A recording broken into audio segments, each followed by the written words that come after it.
Hello, welcome to Truck Stop Murder and True Crime Pod. Well, I have to say it's been a little while since my last recording, but I've actually tried to record this episode like 10 times, and it's not been the par for me. And plus, being a truck driver, working 14 hours is kind of hard too. But I still want to do this. But mainly, it's just the last couple of times I tried to record this, it just wasn't. So I figure with my working schedule of a lot of times 14 hours a day, I figured instead of it's going to be like a one shot ordeal, no editing, no nothing. I'm going to push record and I'm going to start recording. Is going to be one of the things because I'm tired of constantly re-recording these things and not happy with it. Edit happy. So anyhow, let's have fun with a little storytelling that I got this week. First of all, I only have 8 reviews on Apple, but then again, I expect that since I haven't had that too many episodes yet. So, but if you want to, if you hear this, come across this, I'm going to try to stay more consistent, from here on. This is and then I'm going to try to put them out at least once a week. And if you like it, please go to Apple iTunes and rate and review, comment. It will definitely help maybe give me more motivation to make sure that I continue to do these every week. But this week, it brings me to the Flying J in Winslow, Arizona. Now, normally, I would like to do a crime that happened around the area of the crime. But I found this individual, but with this individual, I could not really find much on him. So it went to another story altogether. So well, let's go start. Flying J. It's on I-40 at exit 255. The address is 400 Transcon Lane, Winslow, Arizona. It's not too bad of a place. As of an hour ago, their time is right now. My time. Currently, I'm in Edwardsville, Colorado, at a rest area on my way to Los Angeles, delivering 2 targets. So I'm in Mountain Time 6:34. So it's as of 5:34. It's about an hour ago. This says it has some spots, so that could be 1, 5, 10, or a lot of times. Who knows? But sometimes these truck drivers like to give false information. But according to Trucker's Path, as of 54 minutes ago, there were some spots. So, like I said, the address is 400 Transit. It's in Winslow, Arizona. Yes, there's a monument for the Eagle song about standing on the corner, take it easy. So that's where it was. And it has 250 parking spots, overnight parking, of course, 15 showers, Wi-Fi, as all Flying J's do, have the scales, and 1 ATM. If you ever want to call there, if you're a truck driver heading that way, its phone number is 1-928-289-2081. That way, I think they do have some reserved. Let's see, they're pet friendly.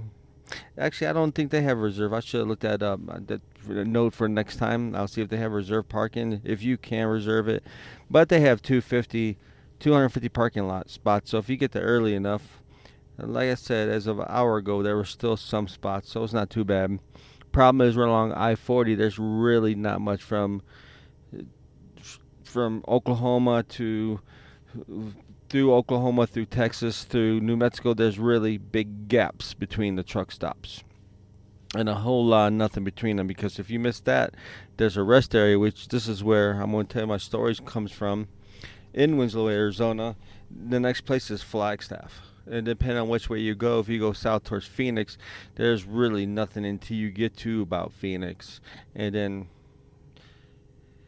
But here you go. This is the Flying J. It's not too far from Flagstaff, and right on the other side, there's a big crater right there that you might enjoy if you ever go that way.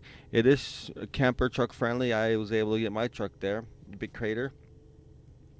So if you find yourself at the Flying J and you're hungry, let's see what you have to eat. Of course, Flying J has its own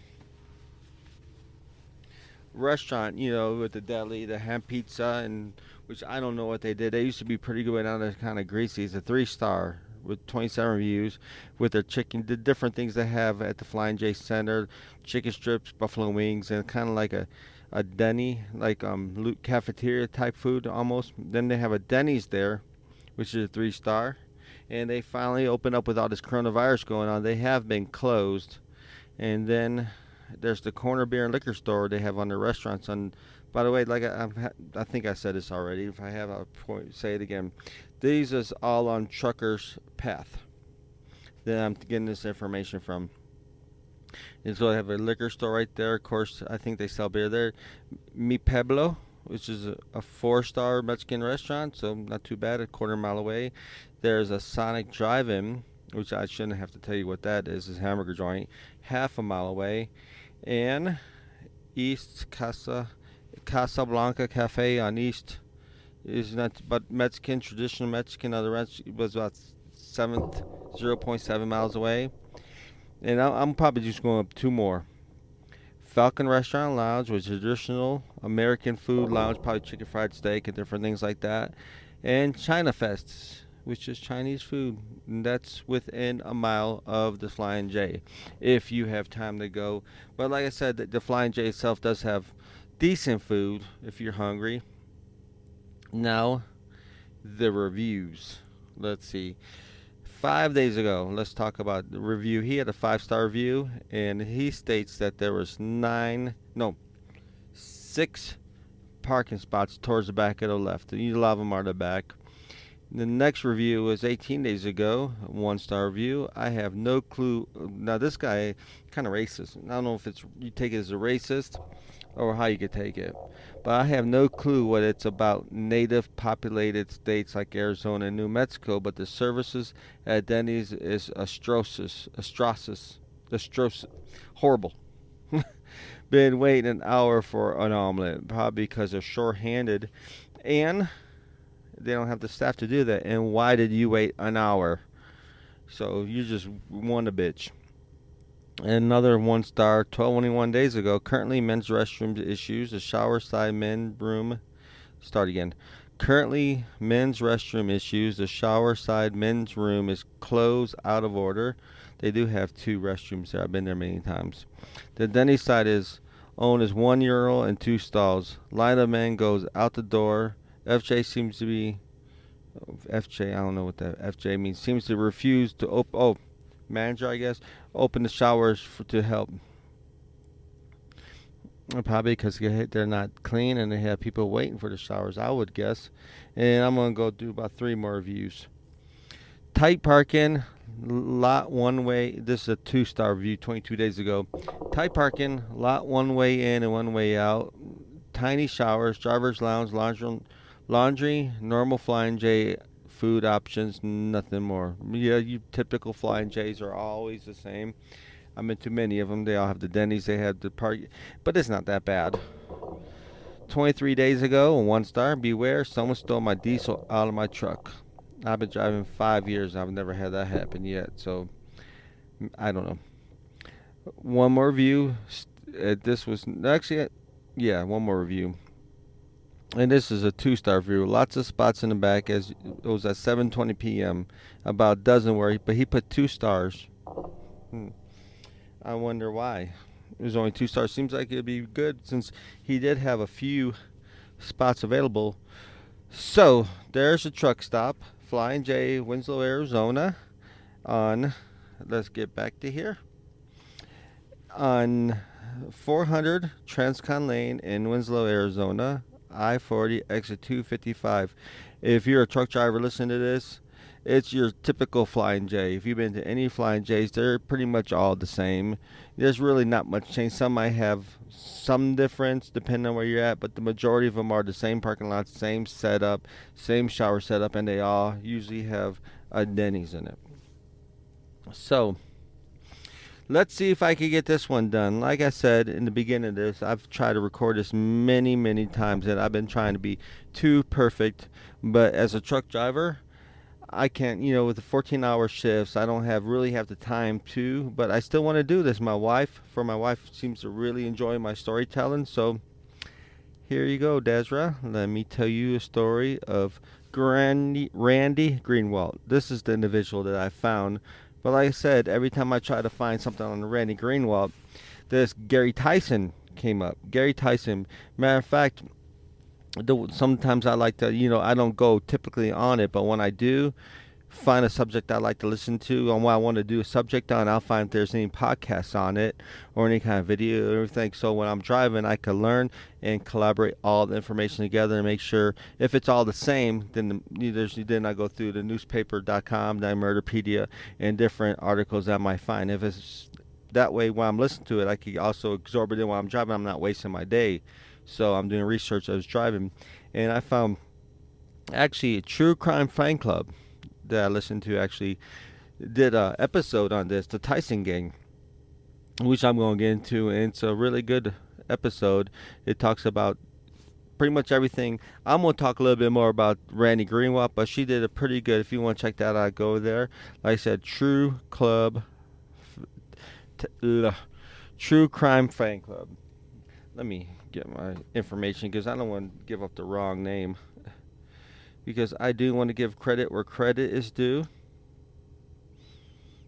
And let's 1 second. Like I said, I'm gonna push record, and I'm recording. I'm sorry. If this is not the kind of time podcast you like, thank you for giving me this opportunity at first. If you don't like it, well, there's thousands of more true crime podcasts out there. At least you gave me a shot, looked at me. But it's called True Crime Fan Club Podcast.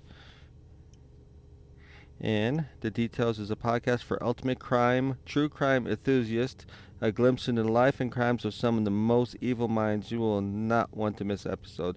And I listened to them all, and I think you like it. But she did an episode on the Tison gang, but I'm going to go into Randy Greenwald and a little bit more things. So let's talk about Randy Greenwald. Randy Greenwald was a heavy, bespectacled man who looked more like a Baptist preacher he once wanted to be than a killer he became. He grew up in a solid middle-class home in Hannibal, Missouri. Let's see where Hannibal, Missouri's at. But let's not. Hannibal, Missouri. He had an IQ of 140 and loved to talk. After dropping out of Missouri Baptist College, he served for 2 years in the Navy, which didn't go well. During the time, he married twice, divorced twice, got court-martialed for theft. And then when he met Gary, like I told you, Gary Tyson, he was in Florida. Randy was already serving, so his life wasn't very going well for him. He probably dishonorable discharge in the Navy, 2 failed wives. So when he ran into Gary Tyson, which I will get into, he was in prison. He was in prison for life, sentenced for murdering a truck driver. There you go. This is how I found this episode, was murdered truck driver in a rest area by Winslow, Arizona. So what he did was he went to the rest area. He was with his brother, and what he would do is Randy had drawn an X on the door of the truck where the sleeping trucker's head would have been, and then blasted through it with a .243 caliber rifle. His brother, who was in on it, told the police, Randy just feels good when he kills. Randy bragged about similar murders for which he was never caught. He seemed to have a personal vendetta against truck drivers, and that is why I thought this might be interesting case because of that. Also, I forgot to mention another thing about the Tison. There's a movie about this called The Final Rampage. So if you want to check it out, check it out. I'm not going to tell you who's in it, but it was interesting. All right, let's talk about that murder that he committed where he put him in prison for life and met Gary Tyson, and he spells it Tison. I don't know if you heard that. Truck just pulled up next to me. The air brakes. But on January 15th, 1974, Stanley Edward Sandage, S-A-N-D-A-D-G, 36, a truck driver from Amarillo, Texas, was found shot to death on Interstate 40 rest area right by Winslow, Arizona. Evidence shows that 2 bullets were shot in which one caused the death. The main bullet was fired in downward direction through the head, causing massive damage. It also appeared that the bullet that caused the death shattered and caused severe lacerations to the left leg, where a lead fragment was found in the upper left thigh at the bottom of the long stretch wound. The lead fragment did not match the lead in the other bullet recovered intact from the brain, indicating that the use of two guns, the second bullet, caused the most damage. But Stanley was already dead when it was fired, close range into the jaw. The deaths resulted in from the first bullet. Very, very rapidly, within seconds, he placed the time of death between 1 and 3 a.m.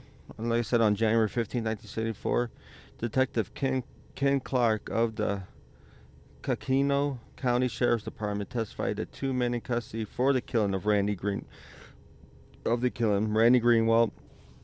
and his brother James Ira Greenwald was arrested in Tempe.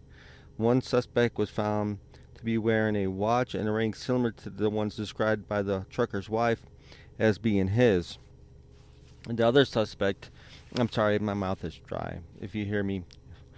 The suspect was found with possession of a pistol which ballistics tests linked to the slaying. Clark testified that the jury returned a decision shortly in the January 12th slaying. Henry A. Weber, 42, let's start again, returned shortly. So when they found it, they did the ballistics, and there was another murder in Blytheville, Arkansas. So the jury returned to forget about that. Sheriff George Ford of Blytheville said today his suspects filed charges of first-degree murder and armed robbery against Randy Greenwald in the January 12th slaying of Henry A. Weber, 42, of Brooksville, Florida. He was a global van line truck driver who was found shot to death at another rest stop by Blytheville, Missouri on January 12th. Ford said at the time it looks like Randy acted alone, so his brother wasn't with him in that slaying while traveling from Florida to Colorado. Weber was believed to have carried $1,000 on by the time, which is 74 is a pretty good amount of money, of his death, which was not found. His wallet, credit cards, and 2 diamond rings were also missing. Ford said ballistic tests will be made on Arkansas on the bullet taken from Weber's body and one bullet fired from Arizona, so they compared the bullets and they matched. So there you go. He is not, like I said, he got busted. He claimed to have a lot of murders, but this is 2 that he was actually linked to. The one in Blytheville, which I've been there many times. There's a Walmart I like to stop there with a lot of truck parking that you can get in there and get out easy. And there's the rest area that's right by it. It's a real big one, and that would be on I-55, which if you're a truck driver and you're coming from West Memphis up 55 going towards, like St. Louis, there's a 5-mile stretch right before your Blytheville that the slow lane sucks. It looks like they took different sections of it and just raised up the levels. So it's like the whole way. It's horrible. But enough of that. So Randy and James Greenwald, Missouri brothers, pled guilty to the murder of the Texas truck driver that was right there by Winslow, Arizona. Both sentenced to life imprisonment. Stipulated that the parole would be considered the parole would not be considered for either defendant until they had served at least 25 years of their sentence. So that they're not getting out anytime soon. The sentence was part of a plea agreement arranged between the 2 county attorney's office and defense counsel that the defendant would plead guilty to first-degree murder if charges of first-degree armed robbery and burglary was dropped. The case involved the January 5th gun shooting slaying of Stanley Edward Sanchez, 32, of Amarillo, Texas, while he was sleeping. Well, I went over with all that. Speaking in a packed courtroom of the burglary was dropped, so that burglary was dropped too. Speaking in a packed courtroom, James Greenwald, 23, this is Randy's brother, asked Brooks for leniency because I was not the one to pull the trigger, even though my brother says I did. James told the judge that he wanted also to set up an educational trust fund for the 3 Sanchez children and pay $50 a month for each. And the judge was like, do you really think that would they would accept that $50 a month and take the place of their loved one? No. This guy was really trying to get, I guess, lesser sense, make himself look good. Could that pay them back for the man's death? Brooke asked. James, I just want to relate my feeling to his family. I am not God. I cannot say poof, he's alive, and that would take care of it. James answered while he was going on. His brother stood before the judge, protesting his innocence. While he was protesting his murder, Randy, on the other hand, was remaining at the defense table, shaking his head like, oh, shut the fuck up. You did it. Just shut the fuck up. You're dragging us off. I'm trying to get him. No, he didn't say that.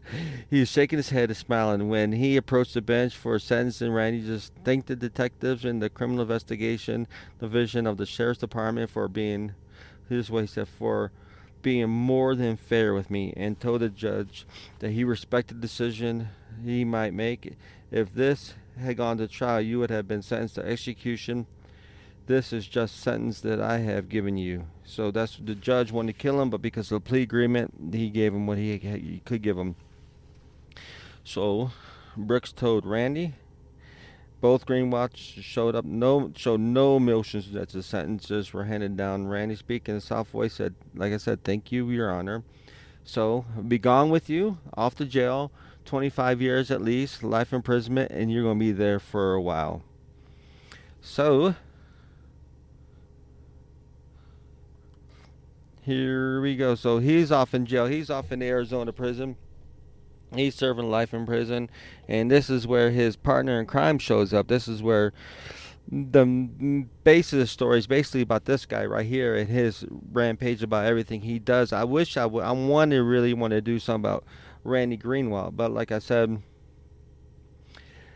everything I see on, I had to pause for a second. I gotta see if I'm recording. Just me in here in my truck. I'm in a Freightliner studio. Which is not bad. I mean, I just got me a new truck. It's a 2021 Freightliner. Not too bad. And it's also /home/studio. So let's talk about Mr. Gary Tyson. This is the guy that like I said, his partner in crime that he met in Arizona. Gary Tyson was born in Oklahoma during the depths of the Great Depression. His parents, Reuben Curtis, known as Kurt, and Mary Tyson, had several children. Gary was the eldest. By the time Gary was a toddler, Kurt was already serving a long time in, armed robbery. In 1940, the Tysons joined the wave of immigrants to the farm fields of California. They were part of a number of Okies imported to John that was portrayed in John Steinbeck's novel The Grapes of Wrath. Living on the edge, a deprived community with a hard-drinking father who was consistently in and out of jail and prisons, hardening Gary's early life. He approached life through a lens of aggression and violence. Although highly intelligent, he dropped out of school in the 10th grade and followed the father's example of aggravating the law.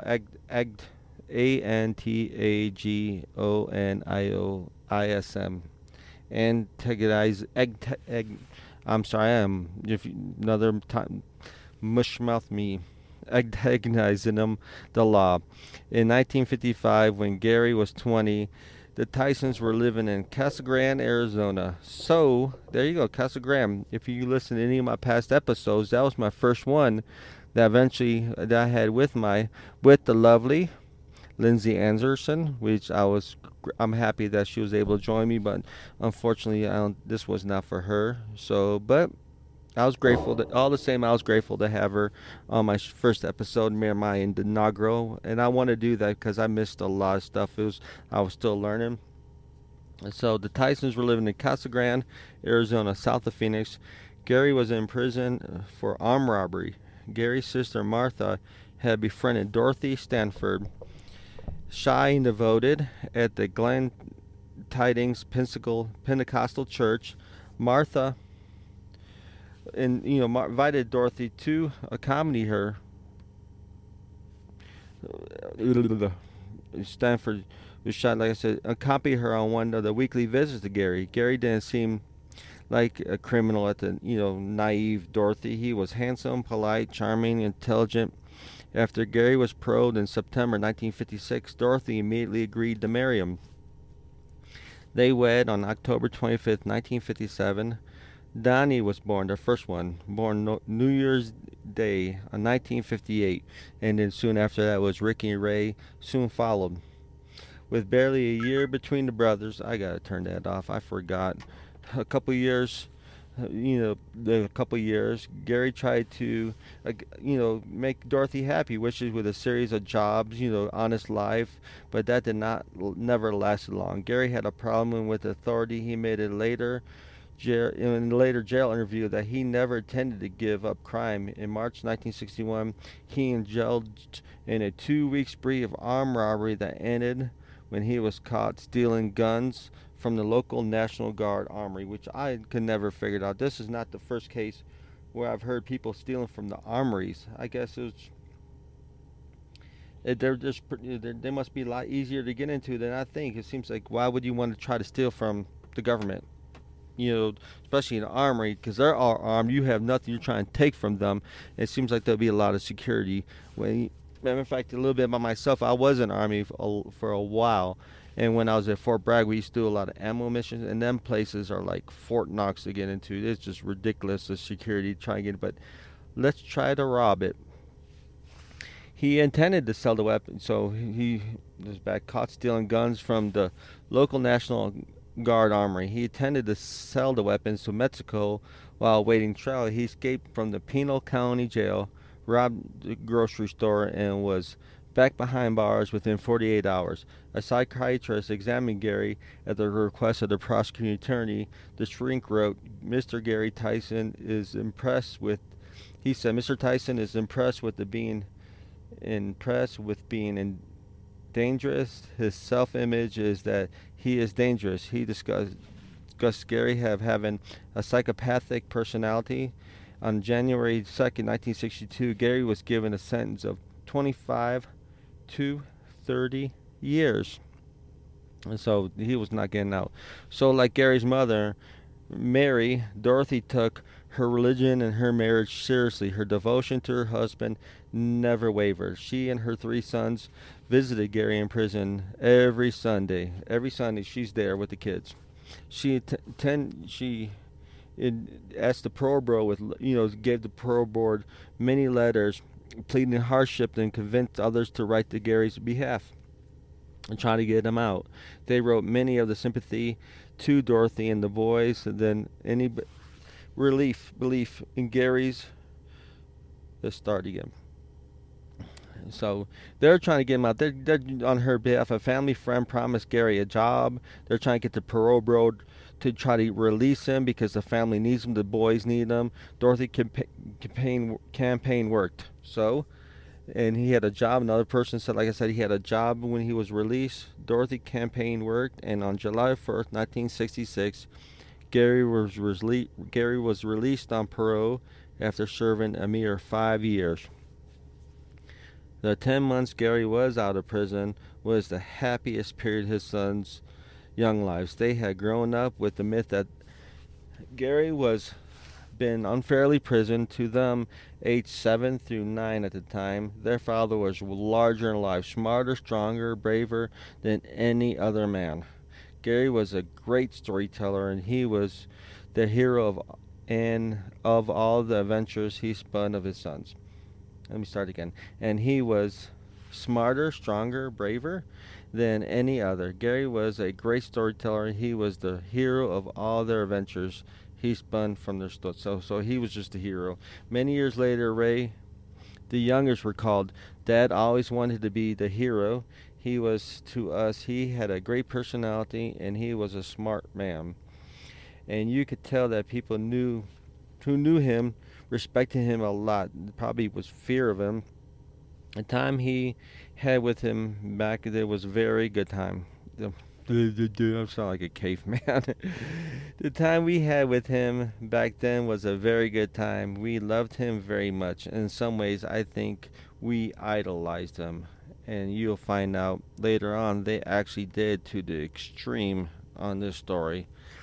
So, In February 1967, Gary was back at it. He could not live. He just got paroled. Everybody's saying nothing but good things about him, job, everything. But still passing back checks in the Casa Grande truck stop. The owner had known Gary and Dorothy for several years and agreed not to press charges if Gary paid back the $50, even as he swore to the judge, "So help me God, it won't happen again." Gary was knee deep in a deal to smuggle, so here you go. He was asshole deep smuggling farm equipment across the border. The deal went bad. Gary got greedy, and his partners turned him in to the police. By the end of April, he was back in prison, his parole revoked, and so much for all the good speaking that his people, about the job and everything like that. It comes to seem that some people are just bad, But like I said, to his sons, he was Superman. He was a hero, and to them, they really believed that everything that was around him was not his fault. That he was the victim. So on September 18, 1967, Gary was convicted in the smuggling scheme and given a sentence to run concurrently with what remained of the term. So, but keep in mind, he was still on parole. He just got paroled out, so he had to do the remainder of the time of the armed robbery. He was facing another 20 years. As he left the courtroom in handcuffs, Dorothy ran to him and tried to embrace him, got a little hug and everything like that, but the guard quickly pushed her away. But she did get close to him, gave a quick hug. So, on the mile-long drive into prison, Gary pulled a pistol, probably, like I said, during the hug, where Dorothy had passed to him, and ordered Jim Steiner to pull off the road into a farm road. They stopped near an irrigation ditch, and Gary ordered Steiner out of the truck. Steiner, perhaps trying to keep Tison cool and calm and collective, offered him a cigar. Gary declined, and then shot him twice in the chest. He was, as you know, he is a very hateful person, madman. Gary climbed the truck and drove to an abandoned house outside of Casa Grande, where Dorothy had stashed clothes and food. The next morning, he was spotted driving a station wagon that he had carjacked from a woman with a baby. He hid behind a patio while police surrounded him. He fired at the cops until a patrolman put a bullet through his Stetson, because he had a big cowboy hat on, knocking off his head. And then nope, that's enough. So the murder of Jim Steiner stirred the ire of the town. Gary's brother Joe, no stranger to jail cell, started spelling his name Tison. I said his name is Tyson, but it's T-Y, like Tyson chicken. That's how you say it, but Gary Tyson's name is T-I-S-M. He spells it totally different. So the boys had to endure the dark glances and taunts of the neighborhoods, because the neighborhoods were not happy that he had killed a police officer that was doing his job. Kind of same thing that had brung down Bonnie and Clyde, because they were doing pretty good, but once they shot the two police officers that were just coming, they didn't even know who they were. That's when they were heroes until then. And the same thing with here. When he shot that police officer, they'll just transfer him to the other jail. So Code, he could let him go, but he chose to put 2 bullets in his chest. So therefore, all the wrath came on Dorothy and the boys. They had to endure a lot of dark glances, taunts from the neighborhood. So on March 25th, 1969, Gary was sentenced to 2 consecutive life sentences for the murder of Jim Steiner. Dorothy had never seriously listened when her family, so she was getting a lot of warnings. Her friends told her to leave Gary for good and start over. But now, without the slimmest hope that Gary will ever be released and out of jail, she started considering, what's best for the boys. She quit her job, pulled the boys out of school, and moved to Wilmington, California. It's right south of Los Angeles. She needed some distance from him and start things all over again, get away from the prying neighborhood. But separation did not last. Dorothy, Donnie, Ricky, and Ray, her boys, never been so far away from their family and from Gary. They missed everyone terribly, even if they only got to see their husband and father on weekend visits in prison yard once, because in their yard, so there was no confinement between them. So once a week, back on the Sunday visits, a week was better than nothing. Gary wrote Dorothy almost daily, begging her to return. Dorothy's migraines got worse, and she needed to support her family to raise her sons. No matter the pressure from the family to divorce Gary, she could not do so. Because remember what I said back in earlier, she was a real Christian. A lot of Christians are really against marriage. So within a year, they're against divorce. So within a year, Dorothy and the boys returned to Arizona, settled, and of course my GPS now wants to talk to me. He's giving me directions how to get out of here. The Phoenix, they moved back to Phoenix. By all accounts, Donnie, Ricky, and Ray Tyson grew up polite, obedient, and reserved. Ray and Ricky in particular spent most of their time together or with their cousins. Donnie was the most outgoing of the three, like I said, oldest. He was the only brother to ever leave home. After a stint in the Marines, he attended community college with the hope of becoming a state trooper. Go figure. They had good looking kids, but for much of the interaction with, they were good looking kids, but didn't have much interaction with girls. Donnie once attempted a date, and when the girl's parents found out who Donnie's father was and forbid her from seeing him again, they didn't talk about the reason their father was in jail at all. They just said he was in jail, and that was it. And the only word Dorothy spoke about the murder of Jim Steiner, was that Gary was framed, and he shot Steiner in self-defense. The subject upset her so much that she never spoke about it again. And of course, like I said, the Sunday ritual prison visits, just continued. So every Sunday, there they were visiting them. So was another ritual. Dorothy and Gary maintained marital relations. So they even had, I guess, illegal conjugal visits while they're in prison. So even though Arizona prison they did not allow conjugal visits in the prison, so they had visits in the prison yard. So Dorothy and Gary sat on one side. They had picnic tables, so they would sit on one side of the picnic table while the boys on the opposite side, blocking with newspapers, so they'll prevent, shielding the view from the guards of them, while Dorothy performed fellatio. If you not know what fellatio is, she was giving him a blowjob in the prison yard when the guards did not see it. The three boys grew up with them, like I said, with the myth that their fathers were innocent, the belief that he was in prison unjust system. The prison was unjust system that kept their father from them during their formative years. To Dorothy, Ricky, and Ray, less so the more independent Donnie. Gary continued incarceration had become obsession. So here's where these two knuckleheads meet. So this is when Randy Greenwald and Gary Tyson meet. At the time, keep in mind, they're in a secure part of the prison and whatnot.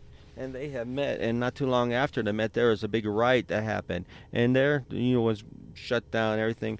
But during this time, Randy and Gary did not participate in that. So they talked it down and whatnot, and really found favor into the warden's eyes. So from there, they helped to calm down. They calmed down the issues and whatnot. So from there, they had actually got sent to the minimum security part of the idea.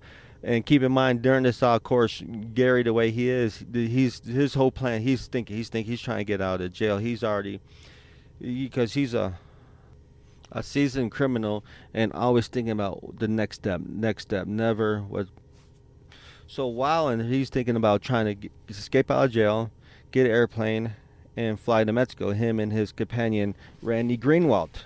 So while they're in there, they're doing jobs, not really being watched very well. So unfortunately, let me tell you about this unfortunate soul, Bobby Tuskin.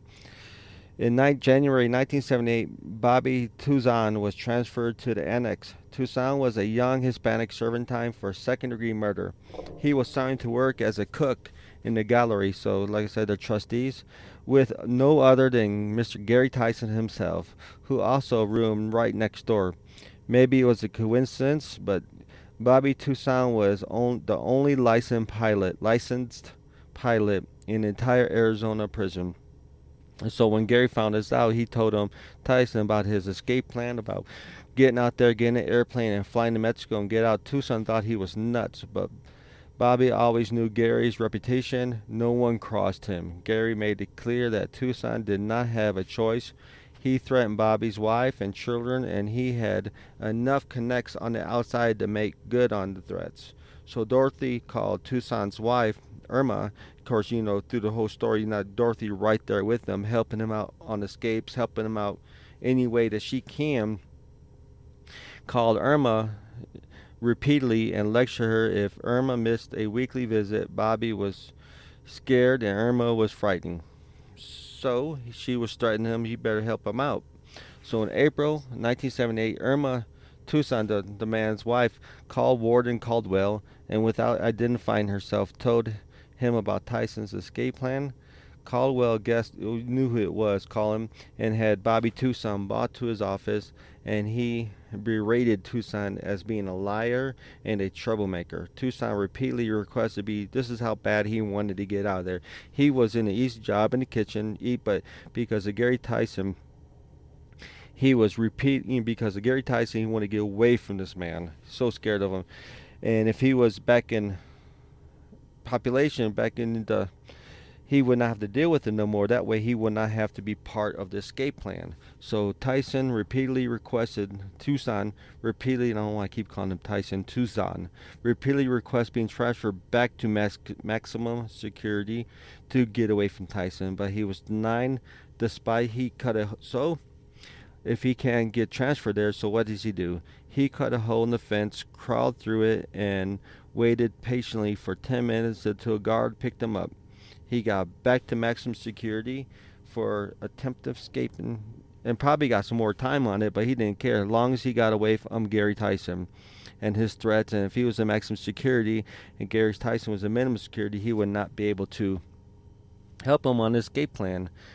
And so Tucson wasn't the only one who ratted on Gary. Gary's brother, who had provided guns and a car towards escape, and Gary was still relying on him to supply a plane. So, like I said, this Tucson guy was going to be the pilot. His brother Joe was going to supply the airplane, gun, and supplies. But on March of 1978, Joe was arrested on federal drug charges and told Gary's escape plan to part of the plea agreement. As a result, Gary was given a lie detector test, which he passed, of course. Good liar. He manipulated his family, and as you see, he manipulated the system. Gary could lie as easily as he could breathe, but passed the test with enough to satisfy Warden Caldwell.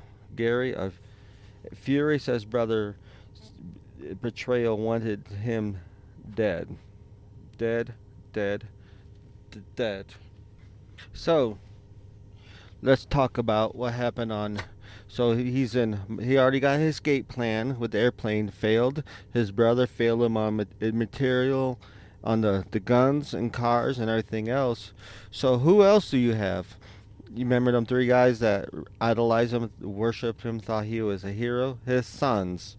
So on July 30th, 1978, the Titan sons, Ricky, 18-year-old, came to visit his father at the state prison in Florence, where they were chatting in the picnic area, where the other two Tyson sons, Raymond and Donald, arrived with a basket of food for their father. So they're able to bring outside food in, and inside the lobby, one of the boys pulled out a shotgun, covered the guards, demanding his father's release. And guess who was in there? Mr. Randy Greenwald. While he was in there too. Meanwhile, he had his part by temporarily disabling the prison's telephones and alarm systems, so nobody knew what was going on. So they locked him up, and together the five strode casually out towards the gateway car.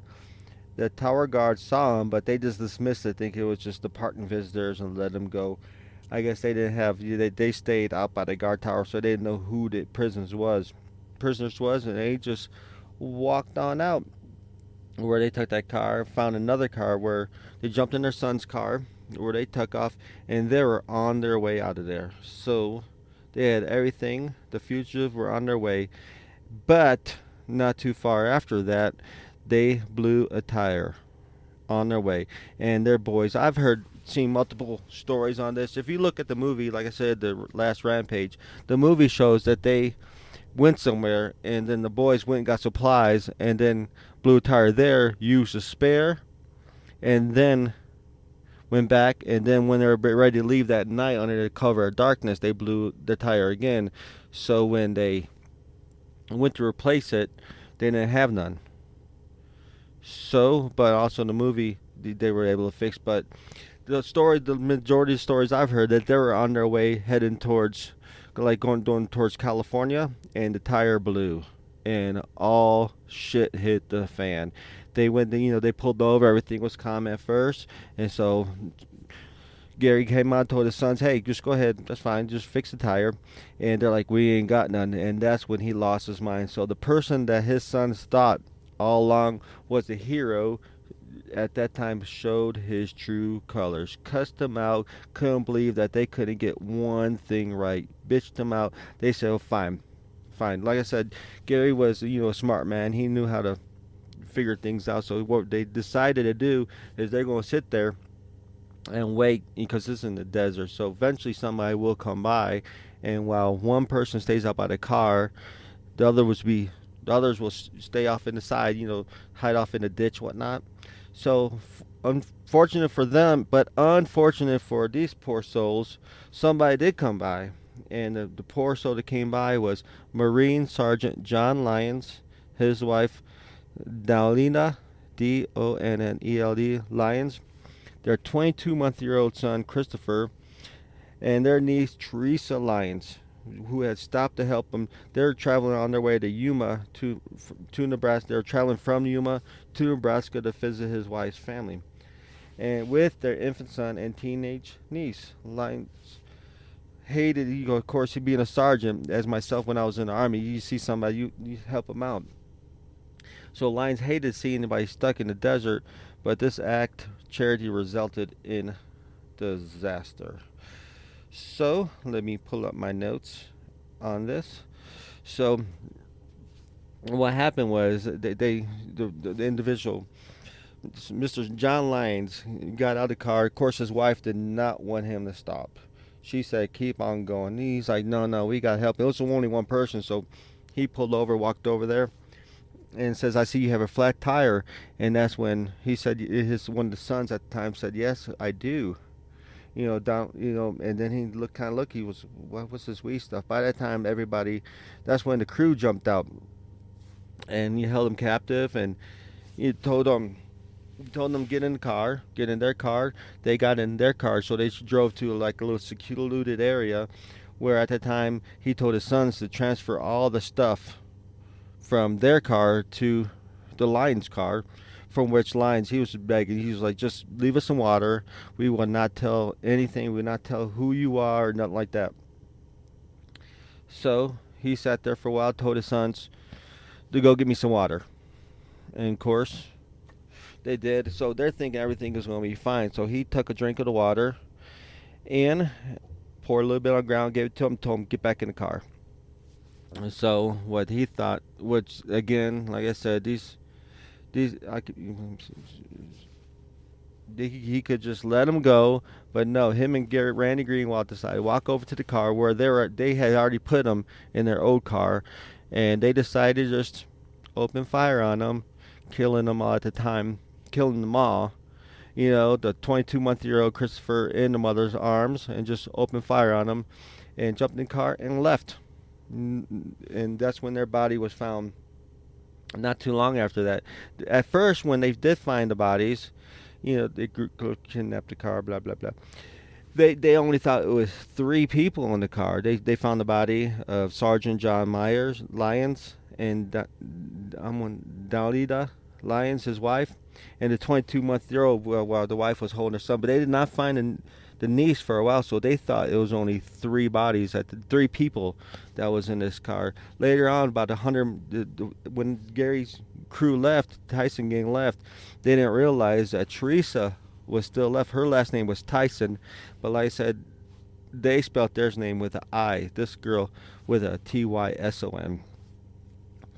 So she had gotten out. She tried to crawl out of the car, and she had I forgot there was a dog involved in this. There was a dog in it. So her and the dog crawled about 100 yards. Unfortunately, she went the wrong way. She went, and where they ended up finding her body underneath a tree, underneath it, where they all were, of course, deceased at the time. And like I said, it was a clear of the week. It was nearly a week before the family was found. So they continue on. So they got this car, but it was not big enough for them. So they're driving around like a bunch of idiots. So they were going to Colorado, which is I could never. They end up in Colorado for some reason, which I could never find out because the original plan was to head to Mexico. So they're going to the opposite direction. I actually saw a map of this. They left to go to Yuma and then went towards Albuquerque up to Denver.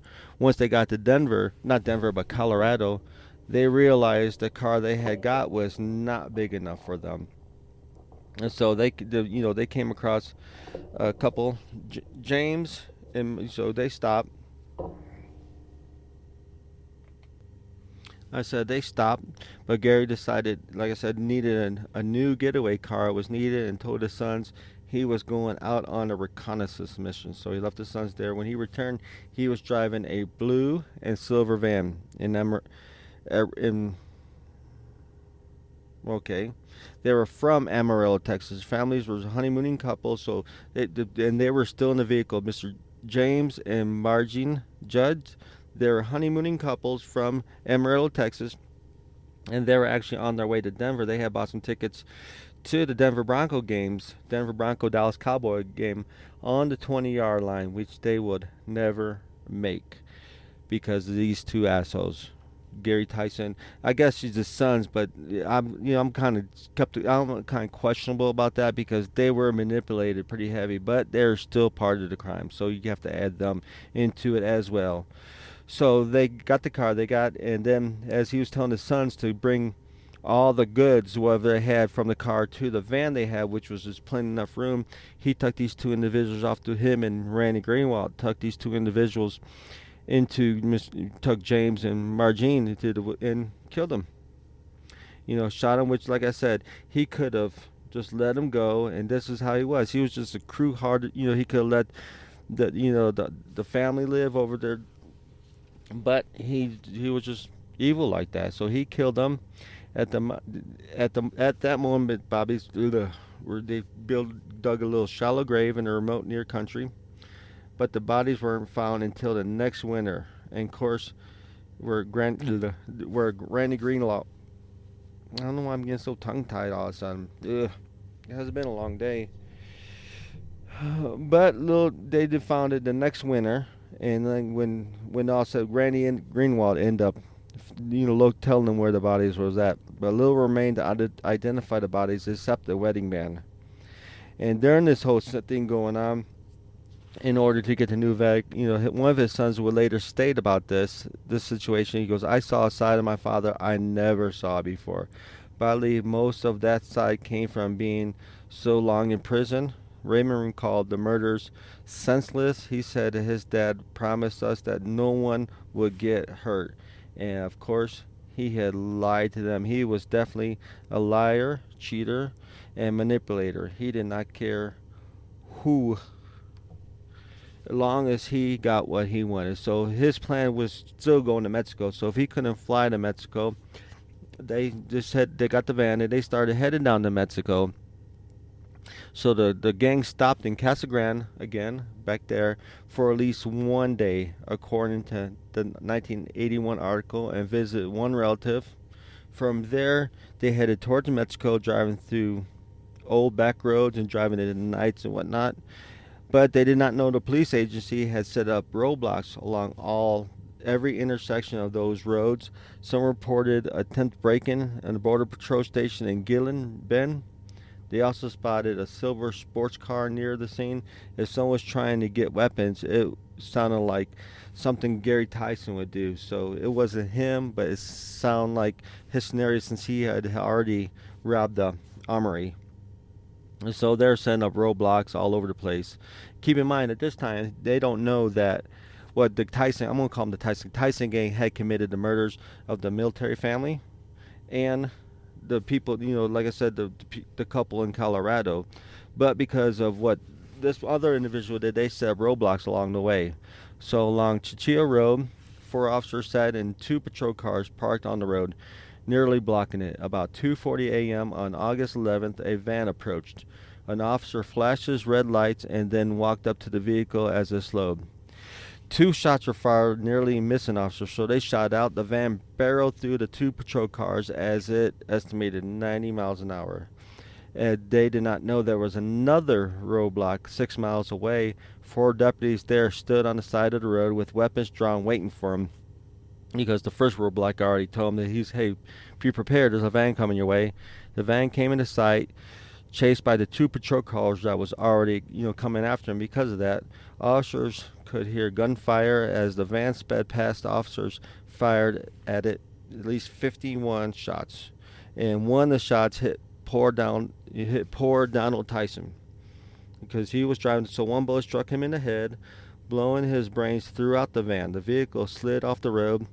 After it came to a rest, Gary Tyson was heard yelling, according to the 1981 article, "It's everyone for himself." Yeah, everybody gone. So they took off. Gary Tyson was the only man who managed to run off. The other boys, Randy Greenwald and the 3 boys, actually hid. The 2 boys, Donald is dead, and hide in a ditch. But a helicopter flew over an illuminated area. Officers found Ricky and Raymond Tison, along with Randy Greenwall, hiding in a ditch.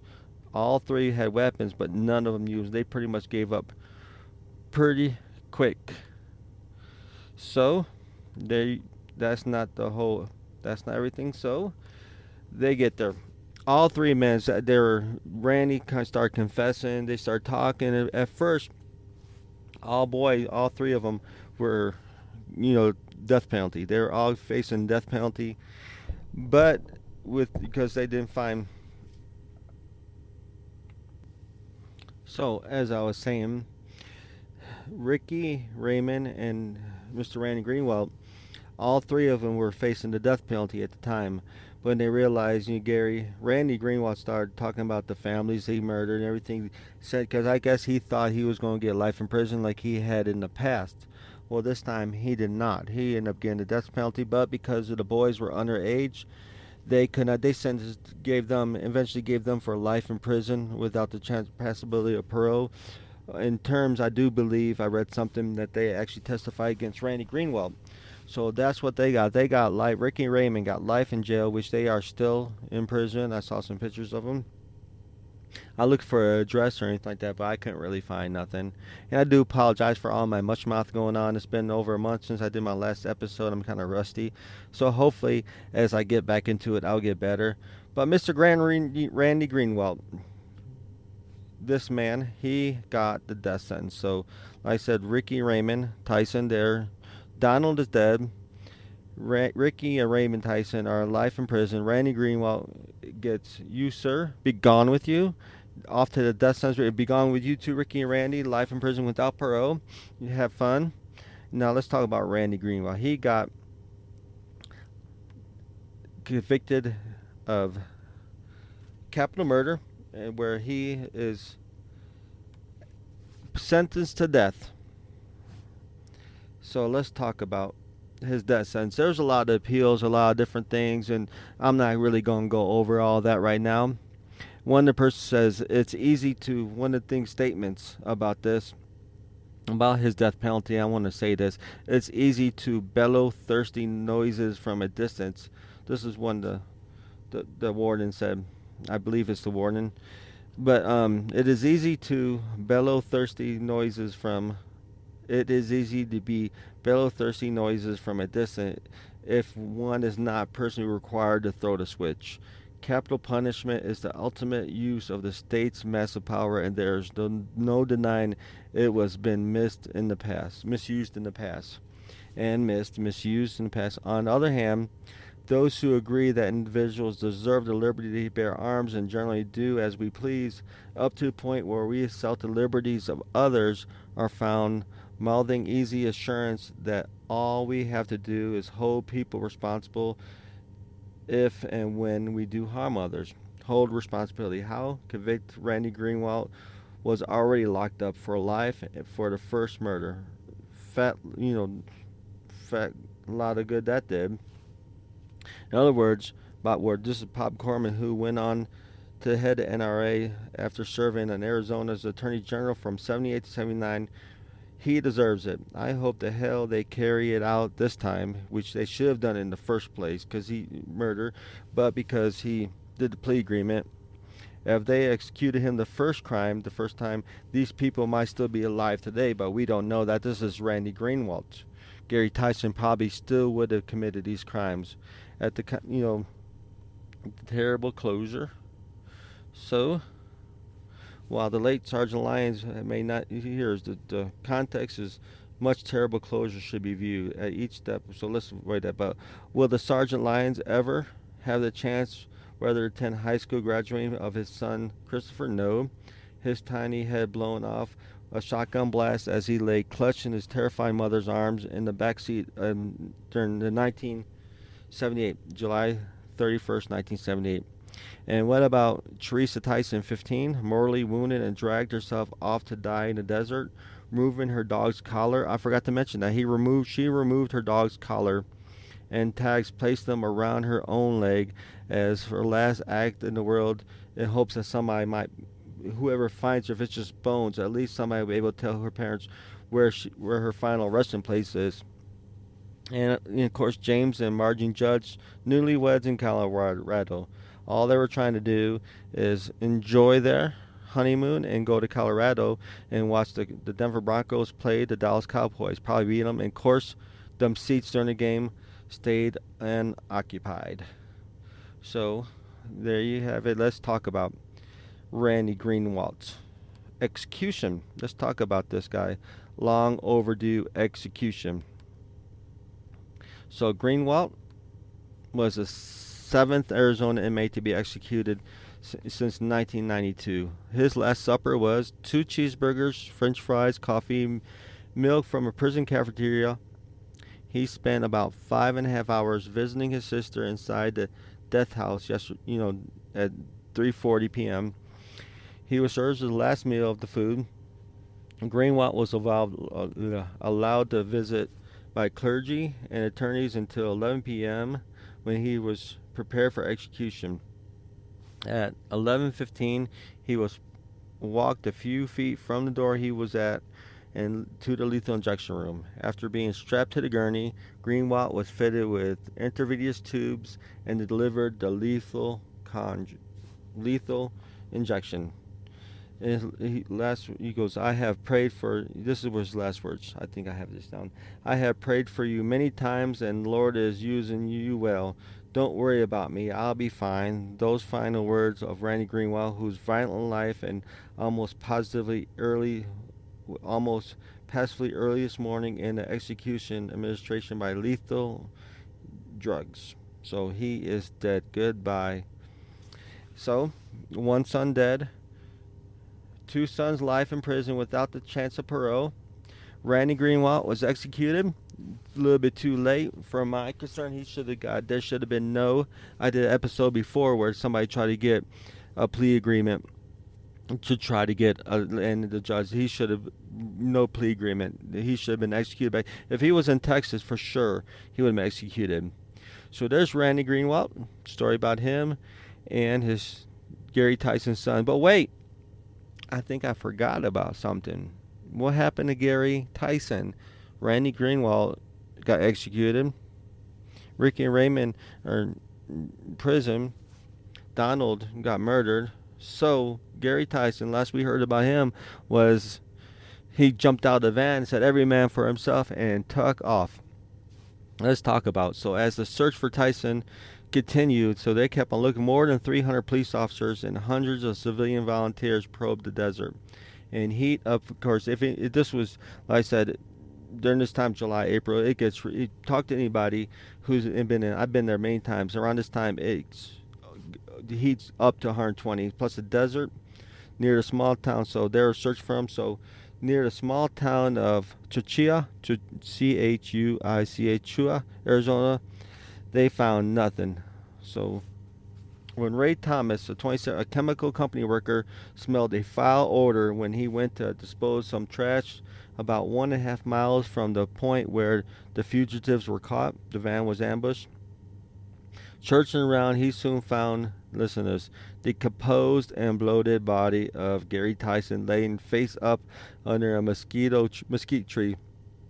Unwounded, he was apparently died of exposure to the heat of the desert. So he did not get away either. So there you go. Sorry about all the mush mouth and blah blah blah everything. But like I said, it's been a while since I did my last episode. Hope you all enjoy this. I'm just going to get a little bit better. I'm going to try to do every week now. I try to do in order, but my wife tells me that's just not a good idea. Just do the truck stops I stopped at. I'm going to try to do them in order, but there's no promises. So every week, hopefully you get a new episode of Truck Stop Murder. And if you enjoy this, thank you. Thank you for giving me a chance. If you made it this far, thank you for getting past all my mush mouth and babbling and nonsense, and my phone talking, my GPS talking, and truck pulling next to me. Like I said, my studio is also my home, my truck, my work, and everything. And if you like what you hear, please go to Apple Podcast, rate, review, 5 stars would be wonderful. Right now I'm sitting at about 8, not too many, but I haven't done much. I'm not consistent, so I'll try to step that up. And if you want to get a hold of me on social media, on Facebook, I have Truck Stop Murder, or myself, Gary Howard 5. You'll see me. I'm also on Instagram and Twitter, both being GaryHoward.5 or Truck Stop Murder. And thank you for listening, and keep in mind, you can't fit stupid, but sometimes you could numb it with a 2x4. Sergeant Awesome out.